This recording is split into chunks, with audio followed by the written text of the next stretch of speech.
uncompromising, strong stand when someone has convictions is that the individual has an unashamed boldness to speak the truth. He could have hemmed and hawed about the fact that he was not used to the king's diet. He was so used to Jewish food that it was not agreeing with his stomach.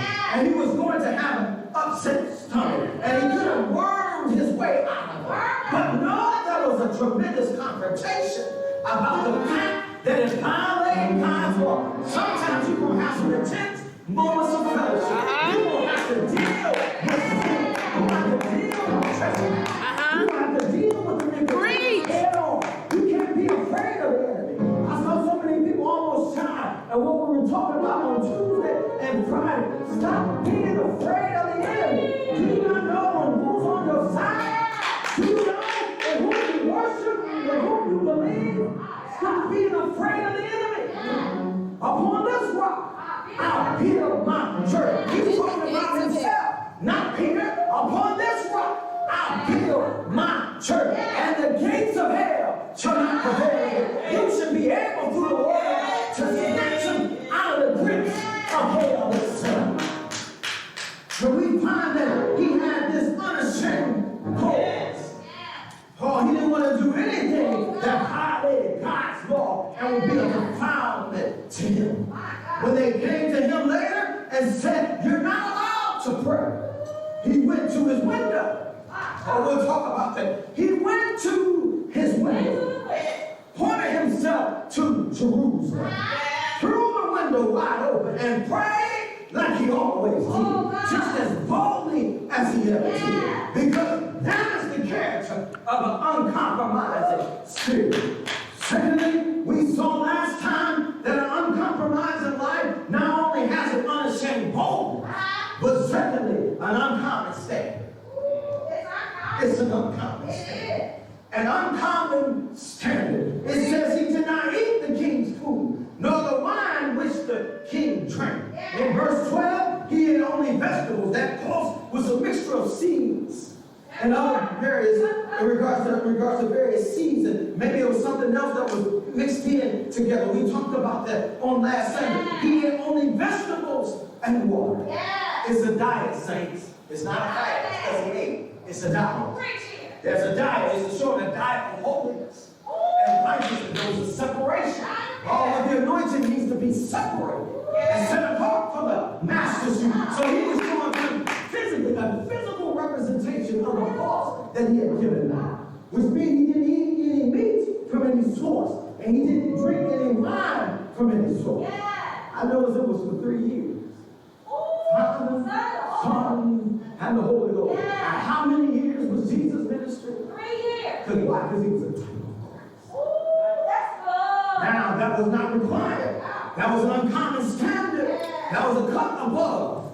And as we discussed on last week, that in the Old Testament, when it came to the priests, we're going to connect this on Friday.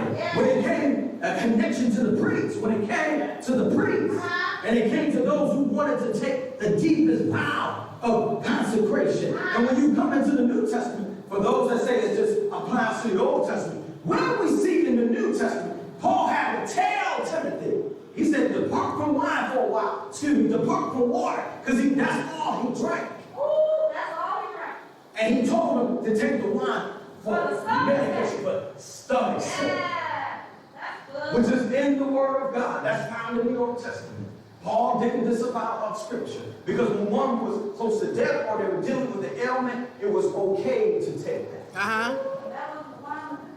And it wasn't the wine of this day, that's right. And so it came to those who wanted to take the deepest vow of consecration. And when you come into the New Testament and you look at John the Baptist, the greatest man that ever walked the planet, the greatest man that ever lived up until his time. And then you look not only at John the Baptist, but at the elders of the church. No preacher should be drinking. No preacher should be smoking. No preacher should be pill popping. There should not be anything associated with pharmakia, because this is an uncommon standard. And the elders didn't drink.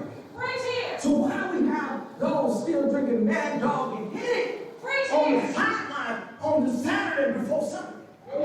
And we don't of the sickest and the sentiest practices. And yet want to come in on Sunday and deliver the word of God. But it says the elders of the church, you will find in all of these high places, there's a statement that they are not given to one. Those who are given high spiritual responsibility have an uncommon standard. You know what? God doesn't want you to be, there was a powerful preacher, great man of God, but yet he had a dependency that he couldn't shake. He had a dependency in the latter end of his life. And they had to literally put him in the church office, the church door, and shut him in. So he wouldn't get hold of wine. You couldn't get hold of alcohol. And God doesn't want you to be chemically dependent. He doesn't want you to be where they have to lock you in and all of a sudden you're released on Sunday. So he wouldn't go to the bars, he wouldn't go to the places to be bound.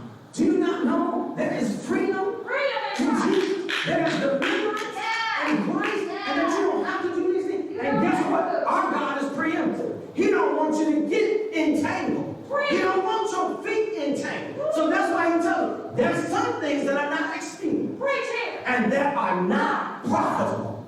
That's why he does, because he doesn't want you to be entangled or bound. And we see an example both in the Old Testament in regards to the priesthood and those of the royal priesthood, especially elder, and that's one of the criteria in the Bible, not to be drunk, to be sober-minded. For those that are of the fivefold, specifically in regards to bishop, elder, pastor is the same in the Greek. It's the same. You cannot be drunk. You cannot take a strong drink. And he's doing that, and that's on purpose. Because it's an uncommon standard. And for the royal priesthood that we're all a part of, the kings and princes are under that same uncommon standard. Those who are given high spiritual responsibility have an uncommon standard. He chose to live on another level. And this suggests to you the royal priesthood that an uncompromising life does not play on the edge of the best. Let me say it again. An uncompromising life does not play on the edge of the best. It chooses the highest and the noblest